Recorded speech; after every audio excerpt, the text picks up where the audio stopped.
Episode 47ல பார்த்தீங்கன்னா, ஃபைனலா நம்ம ரங்கன் அண்ட் துளசி வந்து மினிஸ்டர் துளசி, கோச் ரங்கன் அப்படின்ற மாரி மீட் பண்ணிக்காம, தனியா அவங்க வெளிய போய் மீட் பண்றாங்க. இது ஆல்ரெடி அவங்க பேசியிருப்பாங்க. ஸோ ஃபைனலா அது இந்த எபிசோட்ல செஞ்சுட்டாங்க. ஸோ இதுக்கு பார்த்தீங்கன்னா, ரங்கன் வந்து ருக்மிணி கிட்ட போயிட்டு, "எனக்கு இன்னைக்கு ஈவினிங் கொஞ்சம் சீக்கிரம் கிளம்பணும்" அப்படின்னு அவர் சொன்ன உடனே வந்து ருக்மிணி மேம் கலாய்ச்சது. அண்ட் பின்னாடி இருந்து பார்த்தீங்கன்னா, நம்ம தங்கம், தீயு இவங்கலாம் எந்நேரமும் எப்படி கரெக்ட் டைம்ல வந்து ஒட்டு கேட்கறாங்கன்னு தெரியல. ஆனா கரெக்ட்டா அங்கருந்து எல்லாத்தையும் ஒட்டு கேட்டுருவாங்க. அண்ட் அதுக்கப்புறம் போயிட்டு ரங்கன வந்து கலாய்க்கிறதுக்காக, "நீங்க இந்த மாரி இப்படி ஷர்ட் போட்டு போங்க சார். இந்த மாரி பண்ணுங்க. நீங்க வந்து காலேஜ் பையன் மாரியே இருப்பீங்க" அப்படின்னு சொல்லிட்டு அவங்க டிப்ஸ் குடுக்கறது. அண்ட் அடுத்து நம்ம பசங்கலாம் உட்காந்து பேசிக்கிட்டு இருக்கப்போ, நம்ம மணி வந்து, "எனக்கு அப்பவே இந்த டவுட் இருந்தது. அன்னைக்கு நம்ம துளசி பேசுறத கேட்டீங்கன்னா, மை இன்ஸ்பிரேஷன், மை கோச் அப்படின்லாம் சொல்லிட்டு கடைசியா மை அப்படின்னு ஒண்ணு சொல்லிட்டு பெருசா லென்த்தா பாஸ் விட்டாங்க தெரியுமா?" அப்படின்ற மாரி கரெக்ட்டா அன்னைக்கு நடந்தது அவர் வந்து யோசிச்சு அந்த இடத்துல சொன்னது வந்து ஒரு மாரி நல்லாருக்கும். அண்ட் அதுக்கப்புறம் பார்த்தீங்கன்னா, நம்ம ரங்கன் வந்து துளசிய பார்க்கறதுக்காக போறப்போ, "வீட்டுக்கு வா, நான் இன்னும் ரெடி ஆகல" அப்படின்னு சொல்லிட்டு ரங்கன் வீட்டுக்கு வந்தது. அவங்க தாத்தாக்கும் ரங்கனுக்கும் நடந்த அந்த conversation. அண்ட் நம்ம துளசி நோட் பண்ணீங்கன்னு வச்சுக்கோங்களேன், இவர் வந்ததுக்கப்புறம் போய் ரெடி ஆயிட்டு வருவாங்க. மேட்சிங்கா வேற கலர போட்டு ட்ரெஸ்ஸ போட்டு வந்து ரெடி ஆயிட்டு வருவாங்க. "என்ன எங்க நீ கூட்டிட்டு போற?" அப்படின்னு கேட்கிறப்போ, "எனக்கு வந்து இந்த மாரி மினிஸ்டர வந்து எங்க கூட்டு போகணுன்ற ஐடியாலாம் இல்லையே" அப்படின்னு அவர் சொல்லுவாரு.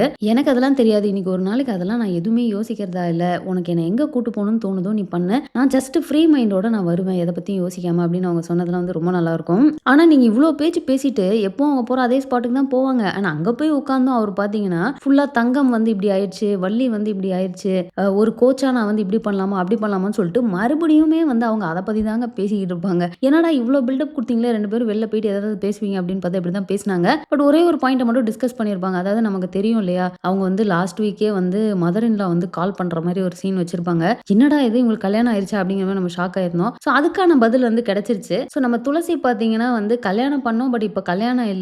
ஆனா வந்து மாமியார பார்த்துக்கிறதுக்கு யாரும் இல்லன்றனால நான் உங்கள பார்த்துக்கிட்டு இருக்கேன் அப்படின்னு ஒரு பாயிண்ட்ட சிம்பிளா ஒரு லைன்ல சொல்லி முடிச்சிருவாங்க. மேபி அந்த ஸ்டோரி வந்து எப்பவாவது வந்து போடுவாங்க அப்படின்னு தான் நினைக்கிறேன். அண்ட் ரங்கன பார்த்துட்டு முன்னலாம் வந்து உன்னோட தைரியத்த பார்க்குறப்போ எனக்கு ஒரு தைரியம் வரும் அப்படின்னுவாங்க. அப்ப இப்போ அப்படின்னா எனக்கு வந்து சந்தோஷம் வருது. அதாவது உன்னோட சந்தோஷமே வந்து எனக்கு வந்து ரீச் ஆயிரும் தானே நம்ம ஒண்ணா இருப்போம் அப்படி மாரி அவங்க சொன்னது. அண்ட் ரங்கனும் பார்த்தீங்கன்னா வந்து கூடவே நான் சப்போர்ட்டிவா இருப்பேன் அப்படி அவங்க 2 பேரும் டைரக்ட்டா அவங்களுக்கு புடிச்சிருக்கு அப்படிங்கிறத வந்து அவங்க எக்ஸ் பண்ற மாரி காட்டியிருப்பாங்க. அடுத்து பார்த்தீங்கன்னா நம்ம மணி அண்ட் தங்கம்ங்க. ஸோ தங்கம்க்கு வந்து இன்னமுமே அது மைண்ட்ல ஓடிக்கிட்டே இருக்கு அப்படி காட்டிட்டே இருக்கிறது வந்து நல்லாருக்கும். இப்ப இந்த ரங்கன் அண்ட் துளசிய பத்தி அவங்க பேசிக்கிட்டு இருக்கப்போ, அண்ட் அந்த டிஸ்கஷன்ல பார்த்தீங்கன்னா வந்து தியோ அண்ட் மாதேயன் வந்து பயங்கர அந்த ஒரு கப்பிள்ஸ் அப்படிங்கிற மாரி இருக்கிறது. ஸோ இதெல்லாம் பார்த்துட்டு வந்து நம்ம தங்கம் வந்து கப்பிள்ஸா இருக்கிறனால என்னன்னு தெரியல. இவங்க எல்லாமே ரொம்ப சந்தோஷமா இருக்கிறாங்கல்ல. பார்க்கவே எனக்கு ஆசையா இருக்கு அப்படிங்கிற மாரி அவங்களுக்கே தெரியாம ஓப்பனா மைண்ட் வைஸ் சத்தமா பேசிருவாங்க. அத கேட்டோனே நம்ம மணியோட ரியாக்ஷன், எக்ஸ்பிரஷன்லாம் சூப்பரா இருக்கும். "இப்ப நீ என்ன சொன்ன? என்ன சொன்ன?" அப்படின்ற மாரி அவர் கேட்பாரு. ஆனா நம்ம தங்கம் அத அப்படியே திரும்ப மாத்தி, "இல்ல இல்ல பார்க்கவே நல்லா இருக்குன்னு சொன்னேன் அவ்வளோதான்" அப்படி மாரி மாத்திருவாங்க. அவங்களுக்கு நல்லாவே தெரியுது மணிக்கு வந்து இன்னமுமே அந்த இன்ட்ரெஸ்ட் இருக்குது. அது இன்னும் போகலன்ட்டு. அவரு ஃப்ரெண்ட்ஸ்ன்னு சொல்லிட்டாருன்றதுக்காக இவங்க ஏன் ஓப்பன் அப் ஆக மாட்றாங்க அப்படிங்கிறது எனக்கு தெரியல.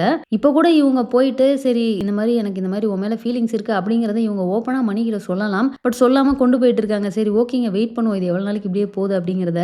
இத தாண்டி பார்த்தீங்கன்னா நம்ம ரிஷி வந்து எனக்கு இந்த கேம் நினைச்சு அவ்வளவா பயமாவே இல்ல அப்படின்னு சொல்லிட்டு நம்ம மணிய பார்த்துட்டு நீ கூட இருக்கிற கான்ஃபிடன்ஸ் தான் அப்படின்னு சொல்லுவாரு. மணி வந்து இது எனக்கு என்னமோ டவுட்டா இருக்குது. இது என்னாலயா இல்ல வர்ஷாவாலயா அப்படி அவர் சொல்றது. அண்ட் ரிஷியும் பார்த்தீங்கன்னா சொன்ன மாதிரியே போயிட்டு நல்லாவே பெர்ஃபார்ம் பண்றாரு அந்த மேட்ச்ல. ஆனா நம்ம கோச் இருக்காரு தெரியுமா? நம்ம கோச் கிட்ட வந்து அந்த டீம்ல வந்து வேலுவா அவர் போயிட்டு வந்து சொல்லிருவாரு. இந்த மாதிரி அவனுக்கு வந்து சியர் பண்ணா வந்து அவனுக்கு பிரச்சனை ஆயிருச்சு சார். கொஞ்சம் ஹெல்ப் பண்ணுங்க. நீங்க ஹெல்ப் பண்ணுவீங்கன்றதுக்காக தான் சொல்றேன் மாரி. அவர் தான் நான் ட்ரிகர் பண்ணியே எல்லாரையும் வந்து இது விளையாட வச்சுருவேன். பயங்கர பிளேயர் ஆக்கிருவேன் அப்படின்னு சொல்லிட்டு இருக்காரு இல்லையா? ஸோ கரெக்ட்டா ரிஷி போய் நல்லா ஷாட்ஸ் அடிச்சிட்டு இருக்காரு. அந்த இடத்துல இவர் கை தட்டுறது, எல்லா கூட இருக்கவங்களையும் நீங்களும் என்கரேஜ் பண்ணுங்க அப்படின்னு சொல்றது. கமான் ரிஷி, கமான் ரிஷின்னு சொல்லிட்டு என்னெல்லாம் பண்ணா அவருக்கு அந்த இடத்துல வந்து ஆன்சைட்டி ட்ரிகர் ஆகுமோ எல்லாத்தையுமே இவர் பண்ணி அந்த இடத்துல ரிஷி வந்து நல்லா விளையாடிட்டு இருந்தவர் அங்கிருந்து கிளம்பி வந்துருவாரு. அதுவும் இல்லாம நடுவுல பார்த்தீங்கன்னா, அப்பா வந்து உனக்கு கை தட்டுவாரு. நீ வந்து லைஃப்ல ஒண்ணும் இல்லாம போயிருவ. பார்த்து இப்படி பண்ணு, அப்படி பண்ணுலாம் வந்து அவங்க அப்பாவ வேற உள்ள இழுத்து சும்மா என்னென்னமோலாம் பேசிருவாரு. பார்க்கறதுக்கே சரியான சைக்கோவாடா இவரு அப்படிங்கிற மாரி தான் ஒரு ஃபீலிங்கு. ஆனா பார்த்தீங்கன்னா, இப்ப அந்த டீம்ல இருக்க எல்லாருக்குமே வந்து என்ன பண்ணிட்டு இருக்காரு இந்த கோச் அப்படிங்கிறது ரொம்பவே கிளியரா புரிஞ்சுச்சு. ஆனா என்ன, இப்ப இந்த டீமுக்கு வந்து அந்த வேலு வந்து போயிட்டு சொல்லிட்டாரு இல்லையா கோச்ட்ட ரிஷிய பத்தி. ஸோ அதனால வந்து அவங்களுக்குள்ள ஒரு ஆர்கியூமெண்ட் மாரி ஆயிருது. ஏன்னா வந்து இப்ப பார்த்தீங்கன்னா, ஸ்காலர்ஷிப்காக பாய்ஸ் டீம்லேருந்து ஒருத்தரு, கேர்ள்ஸ் டீம்லேருந்து ஒருத்தர வந்து சூஸ் பண்ணணும் அப்படிங்கிற மாரி சொல்லியிருப்பாங்க. ஸோ இந்த வேலு வந்து ஸ்காலர்ஷிப் அவருக்கு கிடைக்கணும், ரிஷிக்கு போயிடக்கூடாது அப்படிங்கிற ஒரே ரீசனுக்காக தான் இப்படி பண்ணிட்டாருன்னு சொல்லி தேவையில்லாம அவர ப்ளேம் பண்ணி அவங்களுக்கு ஃப்ரெண்ட்ஸுக்குள்ளார ஒரு பிரச்சனை ஆயிட்ட மாரி வந்து காட்டியிருப்பாங்க. ஸோ அவ்வளோதாங்க எபிசோட் 47ல நடந்த எல்லாத்தையுமே நம்ம பார்த்துறோம். ஸோ எபிசோட் 48ல நடந்தத தனியா ரிவ்யூ பண்ணி ஒரு வீடியோ போடுறேன். மிஸ் பண்ணாம பாருங்க. இந்த வீடியோ உங்களுக்கு பிடிச்சிருந்தா லைக் பண்ணுங்க, உங்க ஃப்ரெண்ட்ஸ் எல்லாருமே ஷேர் பண்ணுங்க. மறக்காம சேனலை சப்ஸ்கிரைப் பண்ணி என்ன சப்போர்ட் பண்ணுங்க. தேங்க்ஸ் ஃபார் வாட்சிங். Bye by.